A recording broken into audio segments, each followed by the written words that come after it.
안녕하세요. 사랑 터지는 신혼생활 69주차 신혼부부입니다. 지난번 1차 시험 세법 영상을 업로드 후 어떤 구독자분께 요청을 받은 주제가 있습니다.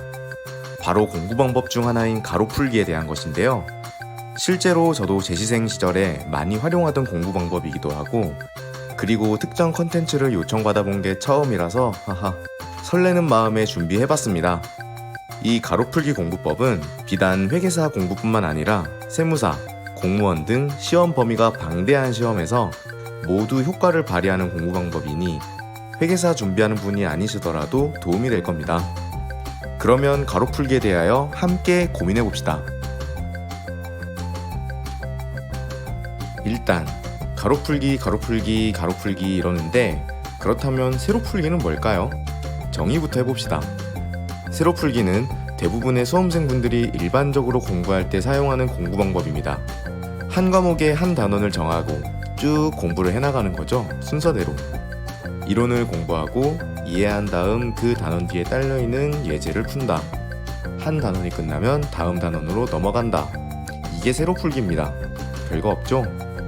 그럼 도대체 가로 풀기란 뭐냐? 한 과목에 한 단원을 정해요.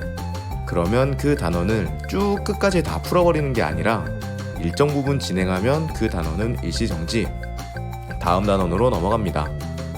넘어간 단원에서 일정 부분 공부를 하다가 다시 또 정지, 다음 단원으로 넘어가요. 이렇게 진짜 실제로 책을 옆으로 가로로 넘기면서 얇고 넓게 공부 범위를 커버해 나가면서 공부하는 방법을 가로 풀기라고 합니다. 누가 지어낸 말인지는 모르겠습니다. 가로 풀기와 세로 풀기, 각자 서로 완전 상반되는 일단이 있습니다. 일단 세로 풀기의 장점은요, 한 단원의 흐름을 따라가면서 공부할 수 있다는 것이 가장 큰 장점이 되겠습니다. 재무회계의 유형자산 기준서를 골랐어. 그럼 정의를 배울 거잖아요. 이게 유형자산이구먼. 옳거니? 그 다음 최초 측정 및 인식에 대해서 배워요. 이건 취득원가 가산이고 이건 단기비용이구나. 그 다음 감가상각. 이런 식으로 해서 유형자산이 장부에 인식됐다가 제거되는 손상차손 인식까지 배우면서 유형자산 전체 플로우에 대해서 알 수 있습니다.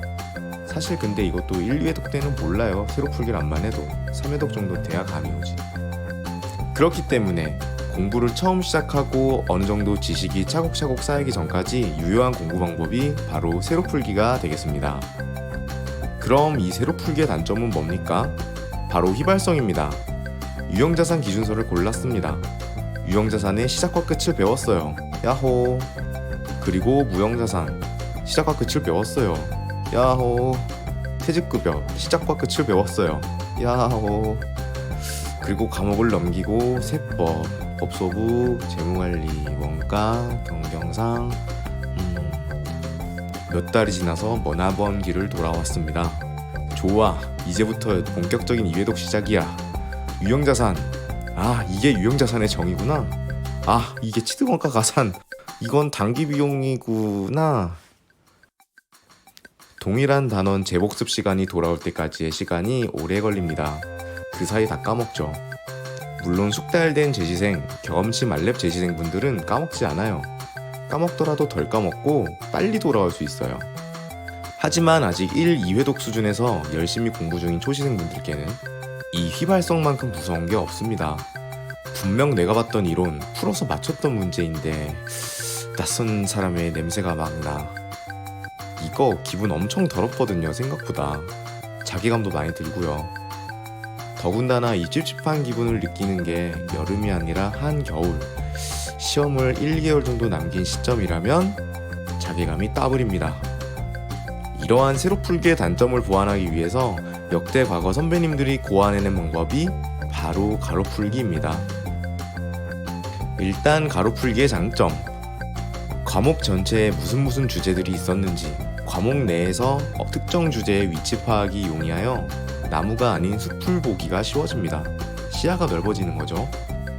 오늘은 중급회계 상을 가로 풀기로 풀고, 내일은 하, 모레는 고급회계, 이번 주에는 재무회계 2사이클 정도 돌려야겠다. 남는 시간엔 세법이랑 경제 돌리면 되겠어. 세로 풀기로는 말도 안 되는 공부 범위 구상, 계획이 가능해집니다. 물론 가로풀기를 한다고 해서 전체 공부량이 변하는 건 아니에요. 오히려 뒤에서 언급할 가로풀기의 단점 때문에 같은 공부량을 공부하더라도 시간이 세로풀기에 비해 훨씬 많이 걸릴 수가 있어요.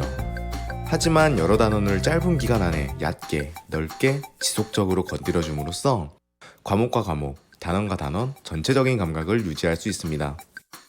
이게 가로풀기의 가장 큰 장점이자 가로풀기를 하는 이유이죠. 우리가 봐야 하는 1차 시험은 하루는 유형자산 나오고 내일은 무형자산 나오고, 이러지 않고 한 교시에 모든 단원이 다 나오잖아요. 1단원부터 끝단원까지 뒤죽박죽 섞여 나오는 실제 시험에 대비하는 데에는 분명히 세로풀기보다는 가로풀기가 목적 적합한 면이 있습니다. 자, 그러면 가로풀기의 단점은 뭐냐? 일단 두 가지입니다.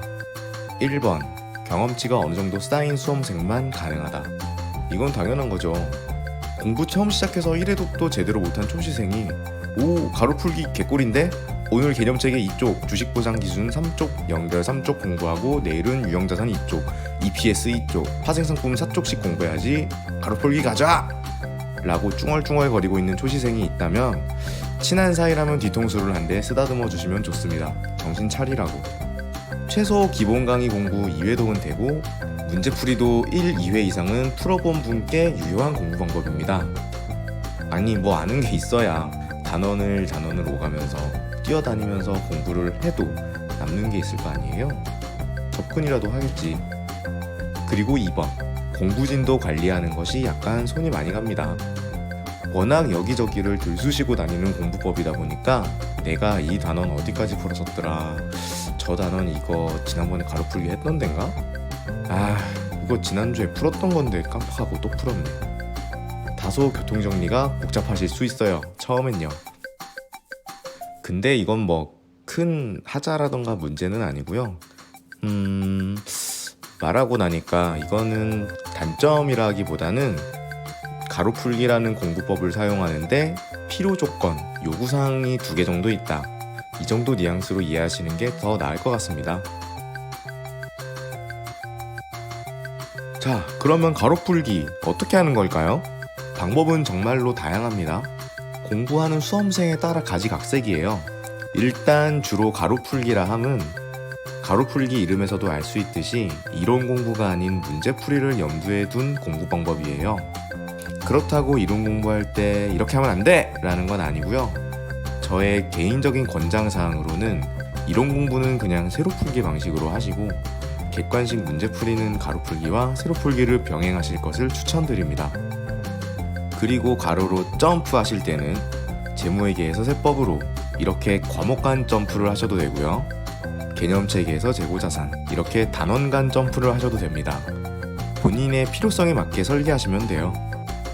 저의 추천은 그래도 실제 시험을 대비해서 하는 훈련이니까 단원과 단원 사이를 껑충껑충 뛰어다니시는 것을 권장드립니다.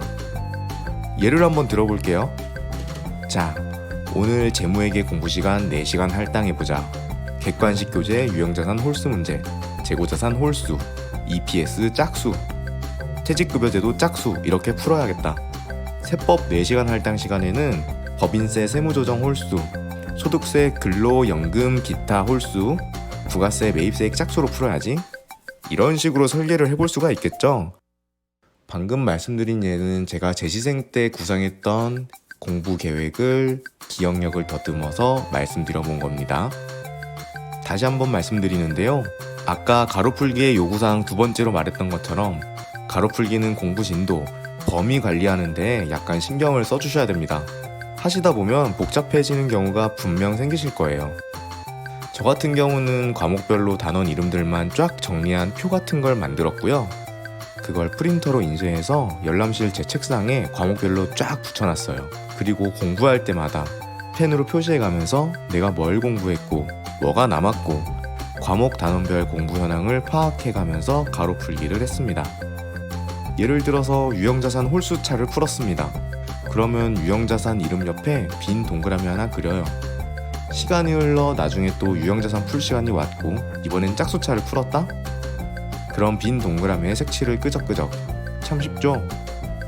1차 시험장 가기 전까지 가득 찬 동그라미가 모든 과목은 3개, 4개 이상씩은 돼 있었던 것 같습니다. 가로풀기를 6번에서 8번 정도 했다는 거죠. 저는 몇 가지 예시를 들려드린 거고요.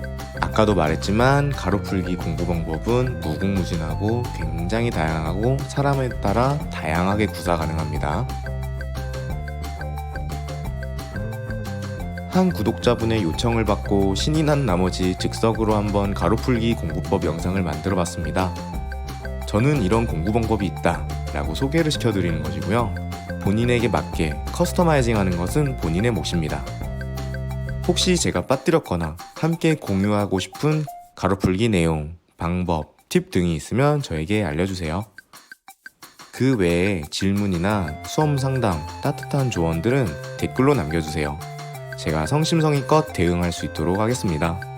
구독과 좋아요, 알림 설정은 신혼부부 남편에게 뜨거운 한여름에 마시는 시원한 얼음물과도 같고 다음 영상의 퀄리티를 상승시킵니다.